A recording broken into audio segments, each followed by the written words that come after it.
Subscribe now and press the bell icon. Never miss an update.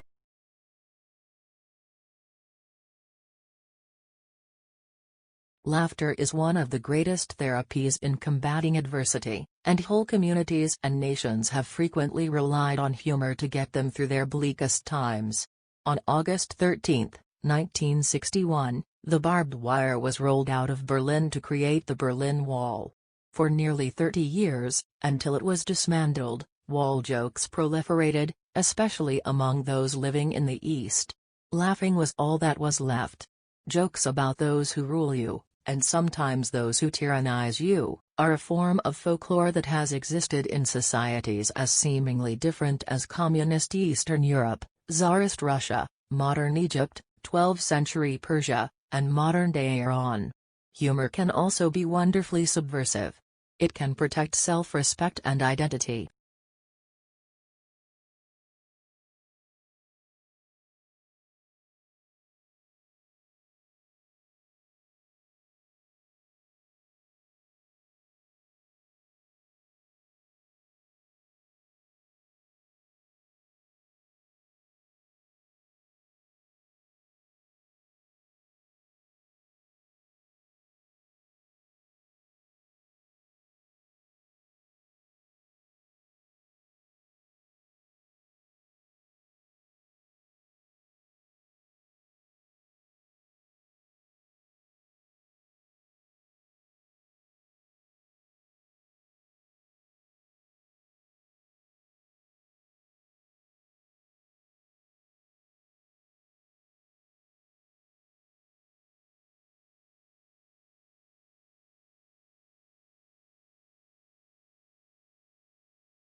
The debt today is so high, it's 200,000 rupees, 300,000 rupees of peasant who have no capital.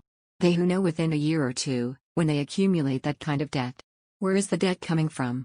It's coming from a seed that is costing 100,000 to 200,000 rupees per kilogram, depending on what you got. Seeds that used to be free, used to be theirs. Pesticides each time, the more they use, the more they have to use, 12 sprays, 15 sprays, 20 sprays. Pesticides used in just the last 5 years in the land areas of India have shown up by 2000%. That's why the free market and globalization have brought in, since we are talking about peasants, who have no money, who have no capital, they can only buy expensive seeds and expensive pesticides by borrowing. And who lend that money? The seed companies that sell the pesticides, which are the same companies that sell the seeds, as you know, are now also the major creditors.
I suppose it's the truism to point out that citizens need to be well informed.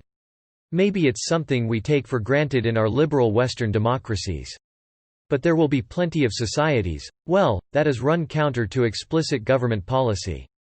Many areas of the world still suffer from the reverie of the deliberate missing information.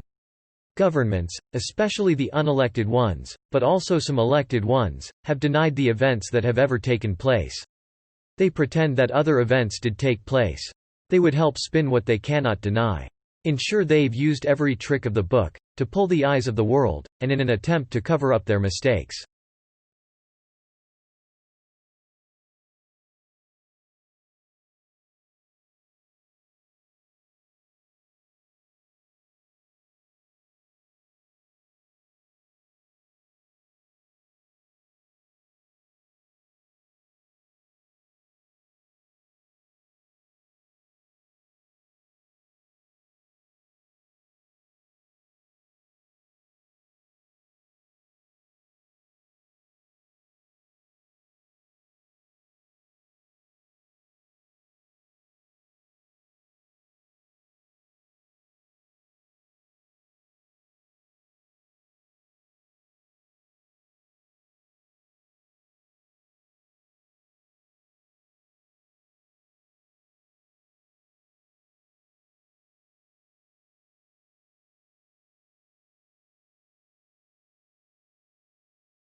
Globalization. What is globalization?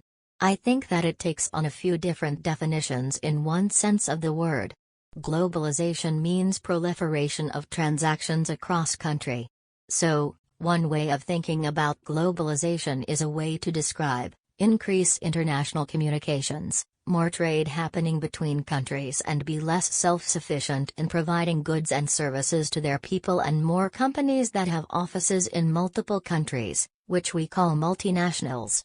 So, the source of growth in travel and communication and corporate trade across borders. And this way of thinking about globalization is the continuation of thinking that has been around for a long time, such as when the Europeans went to the Orient to find spices, which was also an example of global trade and communication. Another way to think of globalization, though, is an economic system. It is a system in which countries become integrated in a way that never had been before. In this system, we see a global split in the process between consuming and producing goods. Some countries produce goods, some countries consume goods, and then these countries in different areas of the globe depend on each other in a kind of organic solidarity rather than having an economic system being just inside your country.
Well, that's one aspect of what's called reducing government, modifying government, to be more precise. Another aspect of it is what's called devolution, reducing, moving governmental power from the federal to the state level. And that has a kind of a rationale which you hear all over the time, place. For example, there was an op-ed a couple of weeks ago in the New York Times by John Cogan, Hoover Institute at Stanford, who has pointed out what he called a philosophical issue that divides the Democrats from the Republicans. The philosophical issue is that the Democrats believe in big government and entitlements, and the Republicans believe in getting power down closer to the people, to the states, because they're kind of populist types. Well, it takes about maybe 3 seconds thought to realize that moving power down to the states, in funding and so on, is just moving it away from the people, for a perfectly elementary reason. There's a hidden part of the system, of the power system that you're not supposed to know about, or think about, and that's private power.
So today we're going to finish talking about the fat-soluble vitamins.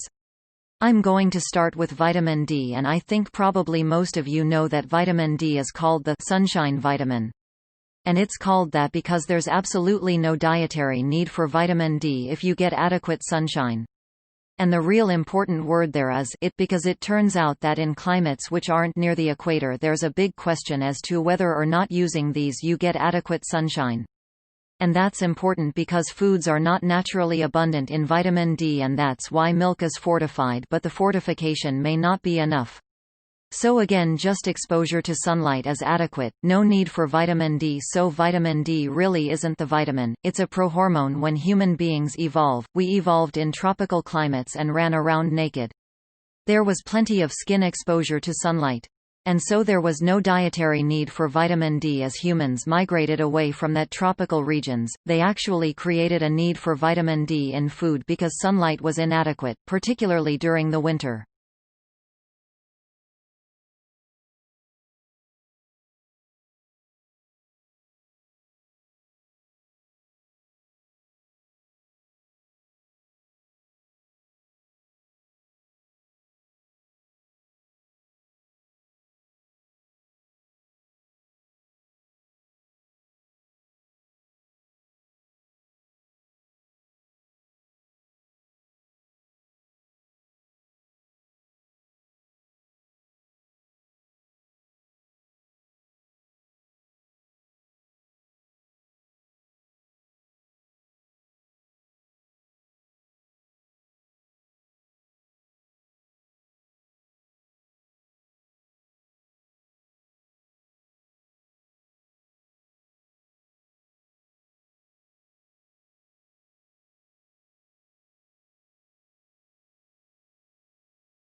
For thousands of years, philosophers and astronomers and thinkers of all sorts have imagined that the universe, the space around us, was rather like this floor in front of us. It was fixed and unchangeable, and things happen on it, just as people walk around. So the stars, the comets, and the planets, and the other heavenly bodies moved around and traced down their parts on this completely unchanging stage of space. In the 20th century, as the result of Einstein's work, that view of the universe was completely transformed. We began to understand that there was no absolutely fixed stage of space at all on which all celestial notions were played out. But in some sense, on the larger scale in the universe, the space itself was in this state of a continuous dynamic change. That was a prediction made by Einstein. But wasn't Einstein Harold the owner of making the discovery that our universe was really like that?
I think there is an intense competition at the moment to hire the most talented and most intellectually able people. There is a time when I think companies have many of the adventures in the world. That involves the company's world. It was the boss's world. Now I think it reverses the case. We have a shortage in talent base within countries and between countries, have an intense battle between companies to hire the most talented workers and also between countries, which are looking to recruit talented young people, talented young immigrants. We have this sense of immigrants being things that countries are battled to keep out, and immigrants want to get in, climb of the walls. I think the opposite isn't that the case. And the topic is that countries are trying to lure bright young people to get them to go to universities and get them to become immigrants. So, on many levels, talent is a premium. There is a shortage of talent, and so countries, companies, all sorts of organizations, of course, volunteer organizations as well as, are competing to hire the best and the brightest. You know, we have a baby boom population which is aging. We have an economy which is becoming more sophisticated. And so, for all those sorts of reasons, talent is a premium.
It seems to me that architecture is very much something that causes us both pleasure and trouble. I live in the part of Western London where I think many of the streets where I live are really ugly, and this distresses me every time I walk to a supermarket or walk to a tube. I think, why did they build that, and with terribly without architecture? It lasts so long, and if you write a bad book or do a bad play, I will be shocked when it be showed, and then no one would suffer. A bad building has a serious impact could be hundreds of years on the people around it. And suppose the book arose a little bit from the frustration, almost anger, then there is so much bad architecture around. And then I realize, if you talk about architecture, you will say why buildings are not more beautiful. Then you will say I can use such work as beauty. That's a really arrogant word.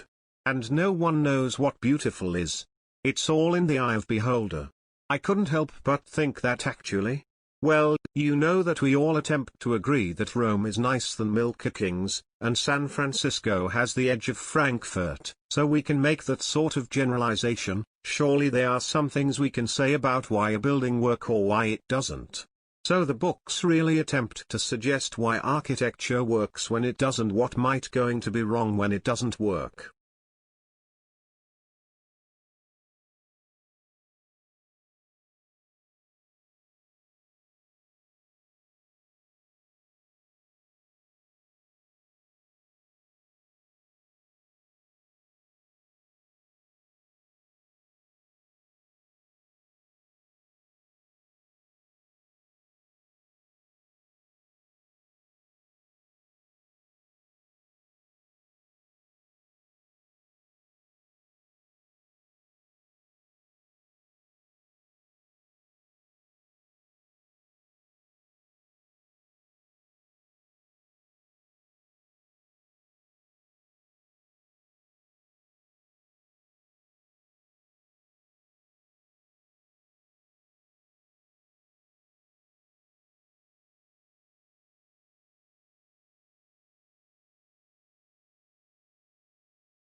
Within most developed countries, notions of pragmatism, notions of the fact that we have democracies, have succeeded in tempering the market economy. In the 19th century, 18th century, the Industrial Revolution has a very negative effect on people, particularly working classes all over the world. We see data where life expectancy was reduced, hikes we were reduced, we were looking at the medical record. We can see that actually, living standards, much among large fractions of population, actually went down. But eventually, we pass the legislation about working conditions. And eventually, we circumscribe some of the worst kinds of behavior. We eventually, in the 20th century, we put regulations that composed better environmental conditions. And so some of the damage was reversed, and that we have made the market economy work in ways that the benefits of the all is far more what we shared in the world 100 years ago.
Well, it's like, why is Australian housing is so expensive? Essentially, it's showing of how well the Australian economy has been doing over the last 15 years. We have had 15 years more or less of an uninterrupted economic growth during which average earning has been raised by close to 90%. While over the course of that period, the standard variable mortgage rate has roughly halved. That meant that the amount which a typical home-buying household can afford to borrow under rules which aren't strictly applied as they used to be had more than doubled. Over the same period, rising immigration and falling average household size has meant that the number of households looking for accommodation has risen by about 1.5 million. That's around 200,000 more than the number of dwellings has increased by. So you have had a substantial increase in the purchasing power of households. No net increases in the supply of housing enhance all that addition purchasing power has gone into pushing up the price of housing.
What's the little definition of risk?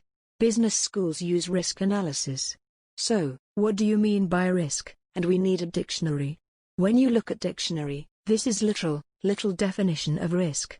What it says is, the definition, for example, the possibility of injury, a dangerous element or factor, chance of, degree or possibility of such loss, and so on. So, risk has two parts, as you look at the little definition of risk. One part is the consequence of some kind of particular danger, hazard, loss. And the other is about the probability of it, chance and consequence, okay? And then, at least just as English language concerns, when you look up the word of safe and safety, which you learn as, it's a little bit of a loop, a little circular argument that free from harm or risks, secure from danger, harm or loss, the condition of being safe and so on for all. And why we take out of it. At least when we talk about safe, at least in English language, we are talking absolute something is safe, or it sounds safe.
Join my PTE Melbourne for the best training in PTE.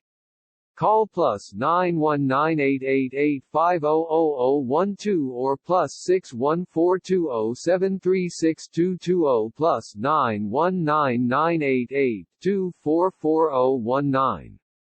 For training in institutes at Bathinda and Melbourne.